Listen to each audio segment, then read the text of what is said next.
নমস্কার বন্ধুরা, কুকুর শিখা রান্নাঘরে সকলকে স্বাগত জানাই। আজ পটল দিয়ে অসাধারণ টেস্টি একটি রেসিপি শেয়ার করব। পটলের এই রেসিপিটা আপনারা ভাত দিয়ে আবার রুটির সাথেও খেতে পারবেন, দুর্দান্ত খেতে হয়। রেসিপিটা যদি ভালো লাগে বন্ধুরা, তাহলে অবশ্যই একটা লাইক করবেন। আত্মীয় স্বজন বন্ধু বান্ধবের সাথে রেসিপিটি শেয়ার করতে পারেন যদি রেসিপিটি ভালো লেগে থাকে। তাহলে চলুন শুরু করা যাক। এখানে আমি 250 গ্রাম পটল নিয়ে নিয়েছি। তারপর পটলের দুদিকের অংশটা কেটে বাদ দিয়ে দিলাম। এরপর আমি পটলের খোসাগুলোকে ছাড়িয়ে নেব। পটলের খোসাটা দেখুন ছাড়িয়ে নিয়েছি। এইভাবে সমস্ত পটলের খোসাগুলো ছাড়িয়ে নিয়েছি। এরপর ছুরি দিয়ে পটলগুলোকে এইভাবে করে একটু পাতলা পাতলা করে গোল গোল করে পটলগুলো সব কেটে নেব। পটলের অনেক রেসিপি তো আমরা বানিয়ে থাকি, খেয়ে থাকি। পটলের এই রেসিপিটা বন্ধুরা এইভাবে অবশ্যই একবার খেয়ে দেখবেন। গরম ভাত দিয়ে তো খেতে ভালো লাগবেই, আবার রুটির সাথে কিন্তু দুর্দান্ত খেতে হবে। আবার আপনারা লুচি পরোটার সঙ্গে কিন্তু সার্ভ করতে পারবেন, লুচি পরোটার সঙ্গেও খেতে ভালো লাগবে। সমস্ত পটল আমি গোল গোল করে কেটে নিয়েছি। এরপর গ্যাসের উপর একটা কড়াই বসিয়ে দিচ্ছি, তাতে আমি সামান্য একটু সরষের তেল দিয়ে দিলাম। এবার তেলটা গরম হয়ে গেলে এখানে একটু লবণ আর একটু হলুদ দিয়ে দিয়েছি তেলের মধ্যে। এরপর আমি ওই কেটে রাখা পটলগুলোকে খুব ভালো করে ধুয়ে নিয়েছি। এবার এই পটলগুলোকে দিয়ে নাড়াচাড়া করে পটলগুলোকে একটু হালকা লাল লাল করে ভেজে নেব। মিনিট 3-4 নাড়াচাড়া করে দেখুন পটলগুলোকে বেশ একটু লাল লাল করে ভেজে নিয়েছি। এবার এই পটলগুলোকে আমি নামিয়ে নেব।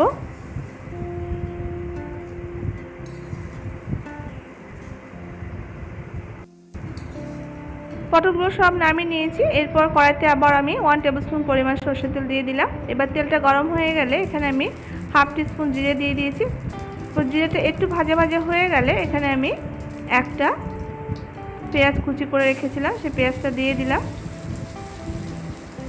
এবার পেঁয়াজটা দিয়ে নাড়াচাড়া করে একটু ভেজে নেব পেঁয়াজটাকে। পেঁয়াজটা দিয়ে মিনিট 2-3 নাড়াচাড়া করে একটু ভেজে নিয়েছি। এরপর এখানে 1.5 চামচ পরিমাণ আমি আদা রসুন পেস্ট দিয়ে দিলাম। আর এখানে 4 থেকে 5টা কাঁচা লঙ্কা কুচি করে দিয়ে দিচ্ছি। আর দুটো মাঝারি সাইজের টমেটোকে খুব ছোটো ছোটো করে কুচিয়ে আমি দিয়ে দিলাম। এরপর এই মশলাগুলোকে একটু নাড়াচাড়া করে নেব।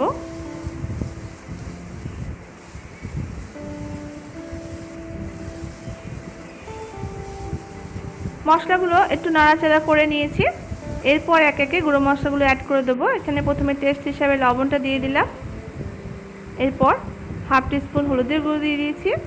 আর দিয়ে দেবো 1 টিস্পুন জিরের গুঁড়ো, 1 টিস্পুন ধনে গুঁড়ো দিয়ে দেবো। আর হাফ টিস্পুন লাল লঙ্কার গুঁড়ো দিয়েছি। যেহেতু আমি কাঁচা লঙ্কা দিয়েছি কুচি করে, তার জন্য ঝালটা একটু কম দিতে হবে লঙ্কার গুঁড়োর পরিমাণটা। এরপর আমি 1 টিস্পুন গরম মশলা গুঁড়োটা দিয়ে দিয়েছি। এরপর এই মশলাগুলোকে একটু নাড়াচাড়া করে নিতে হবে। মশলাগুলো মিনিট 2-3 একটু নাড়াচাড়া করে নিয়েছি। এরপর একটু ঢাকা দিয়ে রেখে দেবো যাতে টমেটোগুলো নরম হয়ে যায়। একটা ঢাকা দিয়ে দিলাম। এবার মিনিট 3-4 একটু ঢাকা দিয়ে রেখে দিয়েছি। 3-4 মিনিট পর এবার মশলাগুলোকে আবার নাড়াচাড়া করে বেশ কষিয়ে নিতে হবে। দেখুন টমেটোগুলো অনেকটা নরম হয়ে গেছে। এবার খুব ভালো করে মশলাগুলোকে নাড়াচাড়া করে কষিয়ে নিতে হবে যতক্ষণ না পর্যন্ত মশলা থেকে তেল বেরিয়ে আসে। মশলাটা খুব ভালো করে নাড়াচাড়া করে কষিয়ে নিয়েছি। দেখুন মশলার থেকে তেল বেরিয়ে এসছে। এরপর আমি এখানে খুবই সামান্য পরিমাণ হাফ কাপ মতো একটু জল এখানে অ্যাড করছি। এরপর একটু নাড়াচাড়া করে যখন ঝোলটা ফুটতে শুরু করবে ভেজে রাখা পটলগুলো এখানে দিয়ে দেব। এই রান্নাটা কিন্তু একটু মাখো মাখো হবে, খুব বেশি কিন্তু জল দেওয়ার প্রয়োজন নেই। এরপর ঝোলটা একটু ফুটে গেলে আমি এই ভেজে রাখা পটলগুলো এর মধ্যে দিয়ে দিলাম। এবার পটলগুলোকে দিয়ে একটু নাড়াচাড়া করে মিশিয়ে নেব মশলার সঙ্গে খুব ভালো করে। পটলগুলো দিয়ে নাড়াচাড়া করে নিয়েছি। এরপর এখানে আমি 1 টিস্পুন মতো চিনি অ্যাড করেছি। এরপর একটা ঢাকা দিয়ে মিনিট 3-4 রেখে দেব। 3-4 মিনিট বাদে এবার দেখে নেব রান্নাটা আমার প্রায় শেষের দিকে। এবার এটাকে একটু নাড়াচাড়া করে বেশ একটু মাখো মাখো করে নিয়ে এটাকে নামিয়ে নেব। এইভাবে কিন্তু রুটির সঙ্গে বা ভাত দিয়ে কিন্তু মেখে খেতে খুব ভালো লাগবে। এরপর নামানোর আগে আমি এখানে সামান্য একটু ধনেপাতা কুচি ছড়িয়ে দিচ্ছি।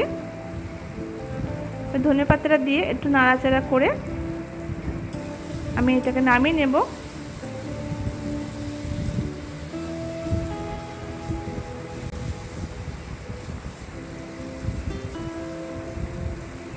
রান্নাটা আমার হয়ে গেছে, এবার এটাকে আমি নামিয়ে একটা প্লেটে সার্ভ করে নেব। তাহলে বন্ধুরা রেসিপিটা কেমন লাগলো তা অবশ্যই কিন্তু কমেন্ট করে জানাবেন। দেখুন কতটা সুন্দর লোভনীয় হয়েছে পটলের রেসিপিটা। তাহলে বন্ধুরা এইভাবেও আপনারা রান্না করে ভাত দিয়ে বা রুটির সঙ্গে পরিবেশন করুন, দেখবেন খুবই ভালো লাগবে খেতে। আশা করছি রেসিপিটি আপনাদের ভালো লেগেছে। যদি ভালো লেগে থাকে তাহলে লাইক করবেন, শেয়ার করবেন, আর বন্ধুবান্ধব আত্মীয়স্বজনের সঙ্গে রেসিপিটি শেয়ার করবেন। আর যদি চ্যানেলটি ভালো লেগে থাকে তাহলে সাবস্ক্রাইব করে পাশে থাকবেন। আজ তবে এইটুকু, আবারও হাজির হব অন্য কোনো রেসিপির সাথে। ততক্ষণের জন্য সবাই খুব ভালো থাকবেন, সুস্থ থাকবেন। ধন্যবাদ।